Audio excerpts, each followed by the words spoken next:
Hello, you wonderful people, and welcome to another episode of Crime Centric. This thing is a show where it's about crime dramas that I watch. For today's episode, I'm going to talk about the latest episode of The Equalizer. A lot of interesting things went down in this episode, so let's break it down. Well, we have Robin kind of taking a favor from Bishop, which is him taking a favor from the CIA, which is the CIA taking a favor from MI6. Because basically, there's like this super mathematician dude named Dorian Endicott, who's kind of went off the radar, and they want Robin to look for him. Because obviously, initially, Robin's like, okay, find someone else to look for him. But why me? It's like, well, they asked for you specifically because it's kind of like a, hey, they scratch your back, you scratch theirs type of situation. It's just a milk run. And it's like, yeah, but isn't this kind of a little below my own pay grade for me to be doing a job like this? It's just the CIA flexing to let them know, like, hey, we let you do what you do, but we're able to rein you in whenever we need to type of situation. Kind of puts you in your place. So, obviously, Robin reluctantly looks into the whole situation, trying to track down this dude. Which, once again, I love that whole play acting thing she just quickly allocating to stuff. Because obviously, it turns out Endicott's an asshole. Even the guy that's like, yeah, I'm here to tell him he's on leave or whatever. And it's like, oh yeah, here's a video of him berating his students and stuff like that. Endicott's super asshole. And so, it's like, oh, there's orchids here that someone must care about in the Senate. It's like, oh, I forgot what it was. The dude was saying, like, oh, more like something else, essentially arsenic. He's like, yeah, he's more likely to get arsenic than he is orchids. And so Robin got on the phone. She was like, oh my god. And she started like pretending like she was hyperventilating or freaking out just to like catch the other person on the phone off guard. And was like, oh my god, I'm missing the card from my boss. His name's Endicott. I was like, oh man, once again, I love her playing that up. She didn't have to do it too much this episode, pretend to be someone else, because it was just obviously a last second job. She's actually supposed to be on vacation with her Aunt Vibe. Like, they're supposed to be kind of like this spa weekend, but now she's stuck doing this job, and the job turns sideways when it turns out, oh, it isn't just a simple pickup, because suddenly the Triad shows up, and it's like, oh, they weren't trying to kill him, they actually were trying to capture him, they were trying to kill me. So it turns out, I was like, okay, so why is this guy so important? Obviously, Harry's doing his thing to track him down, and I love the whole situation of, obviously, like, they found him in a computer store, but he wiped the whole computer after he was done doing what he's doing, and Harry couldn't find out how to, like, figure out what he was up to, but Robin was like, yeah, she had to surveil someone from just like a bird's eye view, or just kind of like with from across the street or something, so she, like, learned how to, like, copy someone's keystrokes. So she mimicked his keystrokes and ended up finding out what the message was. And I love Harry being like, that's analog, I can't do anything about analog. And Melanie's like, you'll get him next time, honey. Trying to make him feel better. But yeah, they ended up finding Endicott, and it seems he was making a deal with the Russians, like whatever it is that he discovered, because Bishop did a little searching on his side of things, and obviously Robin took what she learned from Bishop and kind of acted another source of like why the Triad's after him. It's like, it's not the Triad specifically, it's the Chinese government, but they're outsourcing it to the Triads because they don't want to tie this back to them. And so it turns out like what he's doing with like basically whatever he's got, every country wants their hands on it. And obviously we see in this episode, makes a deal with the Russians. He gets like $50 million in a bank account plus a whole bunch of diamonds. Obviously they were about to kill him afterwards until Robin showed up, so she was able to luckily get him out of there. But obviously he's kind of a narcissistic douchebag. But I actually like the back and forth between them, because obviously he's acting like, oh, he's so hoity-toity, so smart and stuff like that. He's switching her radio to like classical music, and she's switching it back to hip-hop, and she's like, you touch my radio again, I will break your fingers. But essentially he's trying to break her down by being like, oh, I know, like, the way you're acting and your experiences and all this stuff must mean that obviously you were on the international level, kind of hinting that she worked with the CIA, but now she's kind of low-grade mercenary now. But she kind of figures him out as well. Obviously he kind of lets it slip kind of what he is up to, and he kind of gets caught off guard because it's like, damn, like, she kind of figured it out. She's like, yeah, so I got you figured out, sucker.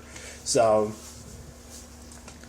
I love the gas station stop through, because she runs into Delilah and her ex's new wife, and it's like, oh, hey, this is, and obviously they're coming up with a fake cover story, but you can tell Delilah's immediately sniffing BS to this story, and it's like, ha ha ha ha ha, and he kind of goes along with it. which I even love later on. Well, for one, I love the fact that he wants to go to the bathroom and he tries to sneak out the bathroom, and I'm glad Robin caught him. Like, oh yeah, they didn't have anything in there you'd like. But he also talked about the fact is that Robin's a good mom, because it's like, the fact of the matter is your daughter said it was nice to meet me, even though it obviously wasn't. So it's like, you kind of, she's read to, enough to know, like, oh, like, at least to feign pleasantries under the circumstances. It's also like, hey, it's also nice meeting your ex's new. It's like, oh, it's never easy meeting a new model and stuff like that. And it's like, oh, I noticed that you don't have a wedding ring on, is what she was saying to like Dorian. It's like, oh, because no one could probably stand you. And for him, he kind of makes it seem like, oh, like that's so beneath me or whatever. I'm too focused on basically trying to change the world. They eventually ended up going to his place, but it turns out it's his girlfriend and son there. He's kind of hit the fact is, for him, it's like he makes such a point to keep that. And I think that's interesting because there's commonality between him and Robin. And maybe that's why that whole situation between Robin and Delilah hit him a certain way, because it's like, oh, you have a kid that doesn't know about what you're doing. Like, obviously the whole like lying thing, which obviously Robin doesn't appreciate him kind of throwing that in her face. Well, for one, he's constantly lying in this episode, but two, it's also just because it's like she already feels bad enough about having to constantly lie to her daughter about what she does and what she's a part of and what she's done in the past, because there's a lot of stuff in her past she's not too proud of. In particular, she said it before, like the people she couldn't save are what kind of stayed with her the most. So obviously, like I said, that kind of hits her the most. So I think just all of that just kind of pissed her off. But once again, every time you turn around, he, obviously at the house, he pulls a gun out on her, but it turns out, oh, you try to give your girlfriend the diamonds? Yeah, I switched them out, because it's like, the fact is that 50 million, it was too obvious, too traceable, so it had to be like a ploy to, you needed that money to be an account so that people can try and track that and not know where you're really going, because these diamonds, they're untraceable, you can kind of sell them whenever you need to for your money. But obviously for Endicott, it's like, I'm doing everything from them. Like, I just don't want them involved. You want to take me, just take me, because obviously what he's got, he's kind of saying like, you didn't even want the CIA to have me. So end up taking her to Harry's spot, and it's like, oh, let me guess, he's your Alfred. And he's like, yeah, you're right. He is an asshole.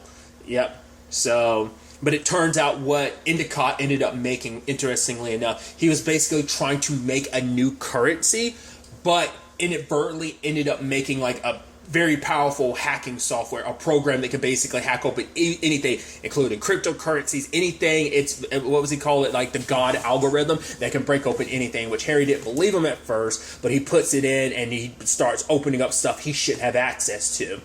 The only, like, obviously, like, the only other, like, physical copy out there, he made sure to delete when he got it back, got the money for the Russians, because he's like, yeah, like, I'm not going to, like, give this to anybody because it's too dangerous, because the only other copy is in his head. So that's why he was out kind of celebrating, because he figured this would be the end. Like, he was going to get enough money to make his family disappear, his girlfriend and his son disappear, but he knew, like, yeah, people would come hunting him if they knew what he had packaged away. So he was trying to keep it super low key, but it all obviously ended up getting found out anyway.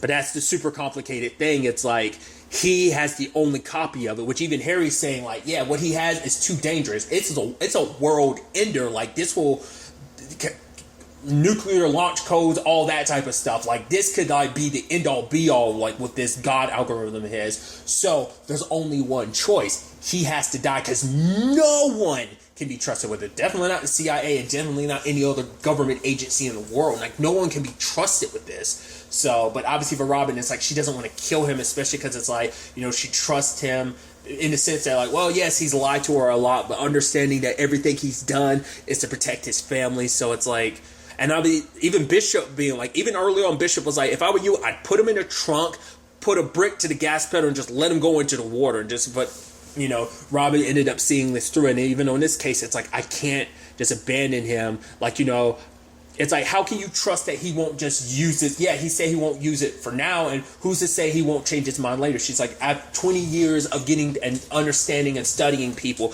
I believe, she trusts her instincts on him. So, she's asking Bishop for help with all of this because, once again, every agency is looking out for him because they all now know what he's done. Obviously, even saying that the CIA put a red notice out on him, in particular the one in charge of things, Nash, because she initially gave Robin this job not really knowing the full scale of it. They knew that Endicott had something, but they didn't know necessarily what that something was. So that's why this Robin was kind of kept in the dark, because they didn't need her to know more than they. I mean, to be fair, they don't know that much either. But I should also bring it up.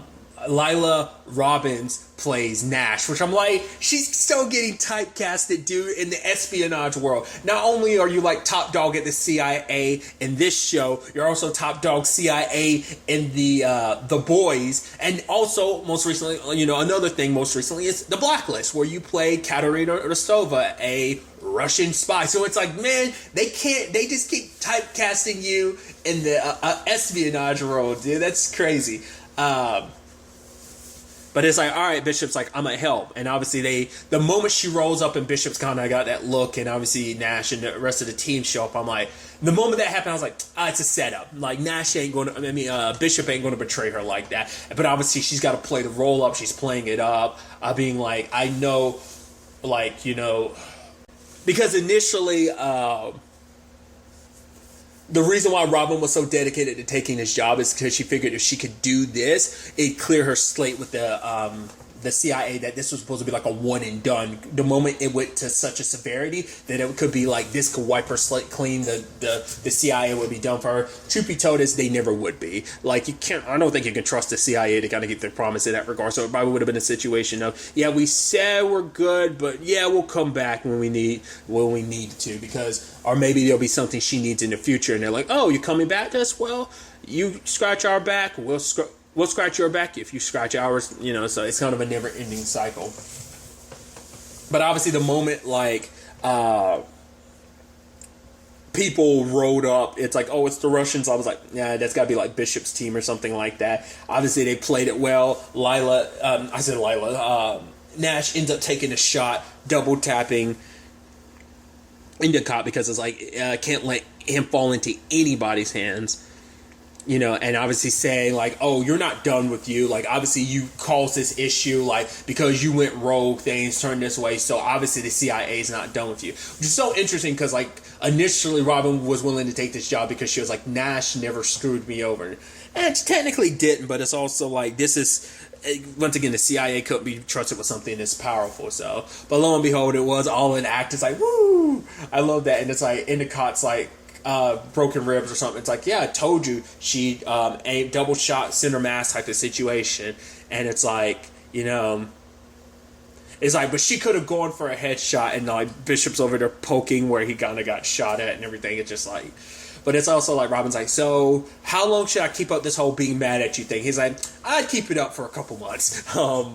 So I'm glad things got to work on that front. And obviously Robin, is able to send Endicott off with his family, and him being like, who are you? She's like, I'm just someone, like I said, to kind of take you to where you need to be, And obviously it's a whole thing too of like, if you ever put that algorithm together again, I will find you and I will kill you. And he's like, I believe you would. So, just enjoy being with your family. Here's the diamonds. Try to cut back on like the scars and the cognac, like it'll last longer, So good luck, Canada, dealing with all of that. So I thought that was kind of a nice ending to this. So like I said, just an interesting developing story. Obviously another angle to this is obviously you had Delilah like blowing up her Aunt Vi to be like, yo, mom was on a date, and Aunt Vi calls like, oh yeah, while like Endicott was still in the car with Robin trying to act like everything's okay. It's like, no, it's fine, whatever, yeah. And then Aunt Vi, the moment she comes back, it's like, oh, like, if you needed some time, all you had to, she's like, no, it wasn't a day. We literally spent the entire time crunching numbers. So it's like, oh, that's what they call it now. It's like, it's literally not like that. But Delilah's giving her so much grief about it, because it's like, she'd given Delilah so much grief about don't lie, because if you're lying, that makes me wonder what else you could be lying about. And the moment Delilah, she tries to talk to Delilah kind of ignores her and be like, well, mom, if you're lying about this, what else are you lying about? And obviously that hits Robin hard, just because it's like, there's a lot I'm lying to you about. Like, there's so much of my life I'm keeping secret from not just you, but Aunt Vi. But then my immediate response is, who the hell are you talking to, kid? Like, because I have I have nieces and nephew about that same age. You're like, ooh, because that's such a snot-nosed brat response of like, oh, like, using your words against you. That's the most infuriating thing. I can only imagine it's worse as a parent. Your mom, if your mom wants to lie to you about something, let her lie to you about it. She has the right. She's an adult. Yes, I recognize the hypocrisy behind it because Robin wants it to be a situation, do as I say, not as I do type of thing. Which obviously she has the best reasons for lying and stuff like that. But it's also like, if your mom wants to lie, let her lie. But I know that's not the best policy to kind of have, because you don't want your daughter going off being like, oh, since you want to lie, I can lie too. Like, you don't want to set that example. But it's still just kind of like whatever she wants to lie about, it's her business. You the one up there assuming things, thinking it's a date. Mom made it pretty damn clear it wasn't a date, but you just making the assumption of like, oh, like this and that. It's like, no. Your mom was legitimately at work. Like, who are you to like be all assumptioning? But it's also like, I think on some level, maybe it's also because like, it's also like, whoa, you're out. It's not just all about the lie. It's also because she's like she's on a date. Like, it makes you wonder, like, she must not have a problem considering like her dad's in a relationship. So it's like, you must not have an issue with it, so it's just the lying. Because I was wondering, or could it be like you don't like the thought of your mom dating? Because because we obviously know if there's going to be any Robin situation with anyone, it's going to be Dante. We already know because the way the sparks have been flying between those two. I'm surprised we didn't get any of him this episode, but I guess this is just, once again, just kind of like a job that spiraled into something else that just like didn't call for Dante necessarily, but nevertheless. But this does create an interesting circumstance going forward, obviously. Obviously, we've seen Delilah and Robin kind of have their ups and downs regardless of the season so far anyway, but this moment could be like a turning point in many regards, because it's like, once again, we saw, like I said, Endicott's way of kind of making sure no one knew about his family situation. So, obviously, balancing the two worlds, it's going to be eventually, but her worlds are going to collide. She's not going to be able to keep them as separate. She was able to keep them separate for so long, but even then, it makes you want to know what her ex probably doesn't know. Like, it's probably a thing of, oh, we split up because your work was kind of consuming and it was kind of your everything. Him not knowing what she was really up to. Eventually, it's going to come to the point that that's going to come to light. I think, and it's probably, I'm just thinking ahead. I believe it's also going to end up with a situation of him being like, oh, also, I'm going to get full custody of our daughter because your job is so dangerous. Like, you can bring so much danger to our daughter's life. So I think that could be a potential outcome we could see of this in the very long run. I mean, I don't see that storyline, if that does happen, happening anytime soon, but that could be something later down the road.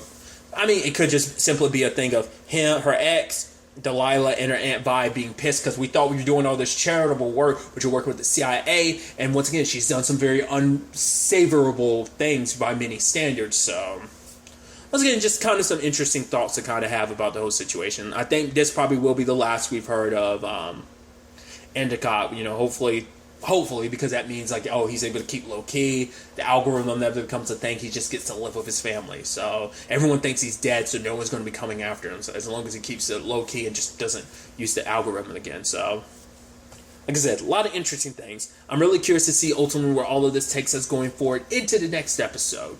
But really, that's all I'm going to talk about. Until the next time we meet, be happy, be safe, live life to the fullest, and enjoy it. Good day and goodbye.